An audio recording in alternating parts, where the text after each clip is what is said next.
Halo semua, pada video kali ini kita akan melanjutkan pembahasan soal OSNK Kimia tahun 2024. Mari kita baca dulu soalnya. Soal nomor 33, ketika molekul menyerap energi di daerah UV atau visible, UV itu ultraviolet, visible itu sinar tampak ya, yang Meiji Hibiniu.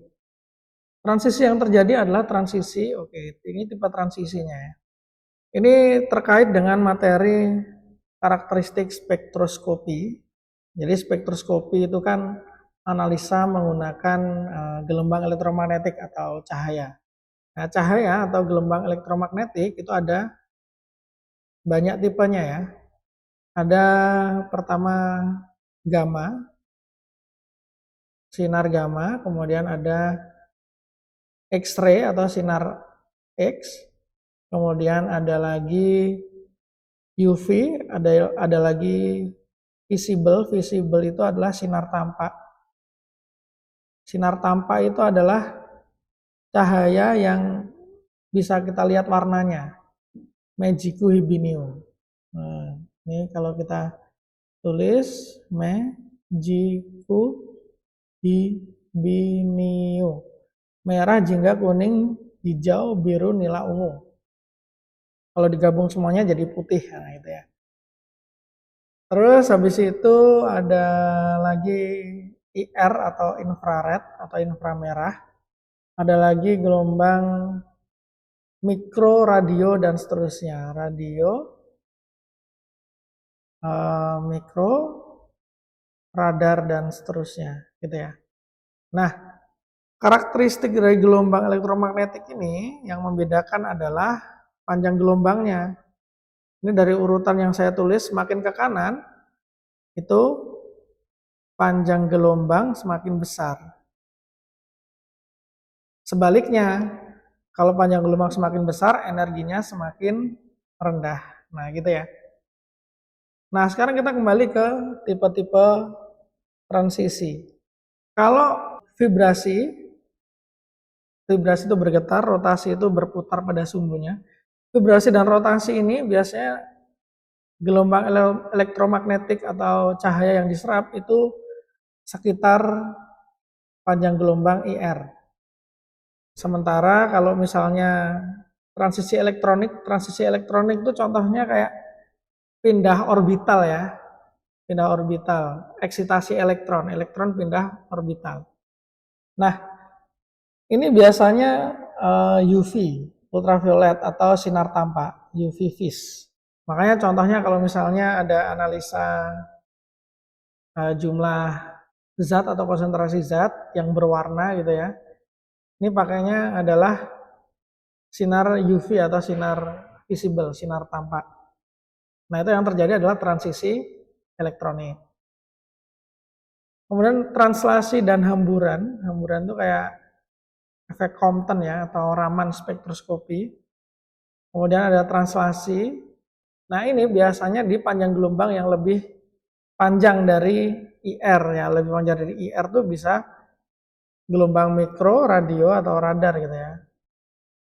Ini gelombang mikro atau radio begitu. Nah, berarti jawabannya sudah terlihat ya. Kalau menyerap energi di daerah UV atau visible, jawabannya adalah transisi elektronik. Begitu. Kita lanjutkan ke soal berikutnya. Soal nomor 34. Di antara campuran berikut yang paling mendekati sifat larutan ideal adalah, kata kuncinya di sini adalah larutan ideal. Apa itu larutan ideal? Larutan ideal itu yang memiliki karakteristik seperti ini. Sesuai hukum Raoult. Kekuatan interaksi antara molekul sejenis sama dengan kekuatan interaksi antara molekul beda jenis. Misalnya kita pakai ilustrasi dikit ya. HF interaksi dengan HF. Ini kan sejenis nih. Nah, kalau beda jenis contohnya adalah HF berinteraksi dengan HCl. Nah, ini beda jenis. Sudah jelas di sini pasti kekuatan interaksi antara yang sejenis dengan beda jenis pasti beda. Dari mana kita tahu? Dari sini. Kalau misalnya FH, nah mungkin mirip lah, tapi yang kedua antara FH yang ini sama CLH, ini tentu kekuatannya akan berbeda. Berarti apakah dia bisa disebut larutan ideal? Pada keadaan tertentu ya, tapi berdasarkan definisi ideal yang benar-benar ideal, berarti mereka bukan campuran ideal HF dan HCl ini. Karena interaksi antar molekul sejenisnya dengan molekul beda jenisnya beda kekuatan. Nah, pertanyaannya adalah syarat suatu campuran itu ideal tuh apa? Atau yang mendekati ideal tuh yang seperti apa? Jenis campurannya. Jenis campurannya sebisa mungkin adalah zat nonpolar dicampur dengan zat nonpolar yang lain. Nah, ini adalah salah satu karakteristik yang membuat campuran itu mendekati sifat ideal. Sekarang tinggal kita identifikasi mana nih yang campurannya nonpolar. Untuk yang A, CH3COH polar, H2O polar, bukan berarti ya. NH3 polar, CH3NH2 polar juga, bukan berarti. Opsi C, CH3OH, nah ini jelas polar, NH3 polar juga, bukan. C6H6 hidrokarbon ini, nah ini non polar nih. C6H5CH3 ini hidrokarbon juga nih, non polar. Nah non polar dengan non polar kemungkinan yang D ya, kita keep dulu yang D. Yang E, C6H5OH, nah OH-nya ini polar masalahnya. C6H6 non-polar, bener sih, cuman polar sama non-polar, jelas tidak ideal. Nah berarti yang paling mendekati ideal adalah opsi D. Campuran antara C6H6 non-polar dan C6H5CH3 non-polar juga. Kurang lebih begitu ya. Kita lanjut ke soal berikutnya. Soal nomor 35. Di antara unsur golongan 13 berikut yang memiliki bilangan oksidasi plus 1 lebih stabil daripada bilangan oksidasi plus 3 adalah, oke teman-teman, ini adalah kasus tentang inert pair effect. Apa itu? Kecenderungan sepasang elektron subkulit es terluar dari atom-atom periode bawah, ini periode bawah ya, kata kuncinya, untuk tidak terlibat dalam ikatan. Jadi yang elektron di S ini tetap, tapi yang di P dilepas. Karena cuman di P yang dilepas, dia tentu bilangan oksidasinya berbeda daripada kalau dilepas semuanya S dan P. Nah, sekarang kita lihat dulu deh, ini golongan 13 ya atau 3A. Ini sebenarnya sudah urut, ini dari atas ke bawah nih kalau dari tabel periodik. Kita tuliskan ininya aja, konfigurasi elektron valensinya aja ya. Kalau B itu 2S2, 2P1, Al 3S2, 3P1, Ga 4S2, 4P1, In itu 5S2, 5P1. Kalau Tl itu adalah 6S2, 6P1. Sebenarnya dari definisi ini jelas, yang cenderung elektron subkulit es terluar yang tidak ikut berikatan atau tidak dilepas itu adalah yang periode bawah. Mana periode yang paling bawah? Ya tentunya periode 6, TL. So jawabannya adalah TL begitu. Nah ini sebenarnya sudah selesai, cuman biar lebih bermakna sedikit gitu ya. Kita bahas kenapa kok periode yang bawah ini sepasang elektron subkulit esnya tidak mau terlibat dalam berikatan. Logika berikatan tuh gini, ini logika berikatan dari atom-atom ya. Logika berikatan. Kenapa mau berikatan? Ikatan itu tujuannya adalah supaya lebih stabil. Kalau lebih stabil artinya adalah mudah dilakukan. Nah, kalau atom atau molekul itu mudah dilakukan itu artinya adalah perlu energi yang kecil. Begitu. Nah, gimana hitung-hitungan energinya? Nah, kurang lebih seperti ini ya. Kita nggak akan ngitung secara detail pakai angka, tapi pakai logika saja. Pertama, melepas elektron itu pastinya butuh energi. Setelah melepas elektron, dia akan membentuk ikatan ionik.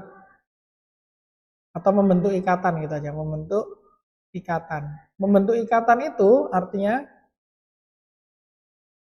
melepas energi atau mendapat energi gitu ya, mendapat energi. Jika energi yang didapat itu lebih besar dari energi yang dibutuhkan, maka terjadilah ikatan. Tapi kalau energi yang dibutuhkan lebih besar daripada energi yang didapatkan dari ikatan, dari membentuk ikatan, maka sama saja tidak berikatan gitu. Kurang lebih seperti ini ya di logika pembentukan ikatannya. Jadi kalau teman-teman ada yang kurang tepat dari logika ini bisa komen di bawah. Atau kalau misalkan teman-teman menemukan ada yang kurang dari logika ini bisa ditambahkan di kolom komentar ya. Selanjutnya yang kedua ini berkaitan dengan kenapa yang periode bawah cuma ngelepas 1 elektron? Jawabannya adalah karena kalau melepas tiga-tiganya, makin banyak elektron yang dilepas, kebutuhan energinya semakin besar tentu saja.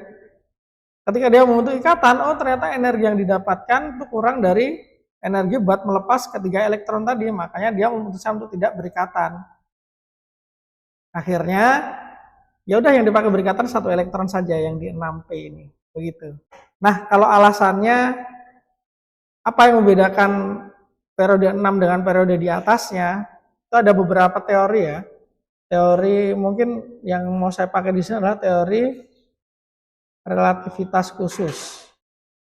Ya, atau teori relativitas gitu aja. Intinya begini, kan ini anggaplah inti atom, ini kulit-kulitnya gitu ya, orbit-orbit tempat elektronnya misalnya. Semakin luar posisi elektron, dia akan bergerak tuh mengelilingi inti atom. Semakin luar posisi elektronnya, maka gerakannya akan semakin cepat. Nah, pada suatu titik di periode 6 ini, kecepatan gerak elektronnya itu cukup signifikan untuk membuatnya terpengaruh oleh relativitas. Relativitas itu energi benda yang mengalami relativitas itu kurang lebih seperti ini. MC kuadrat per akar 1 per V kuadrat per C kuadrat. V ini kecepatan.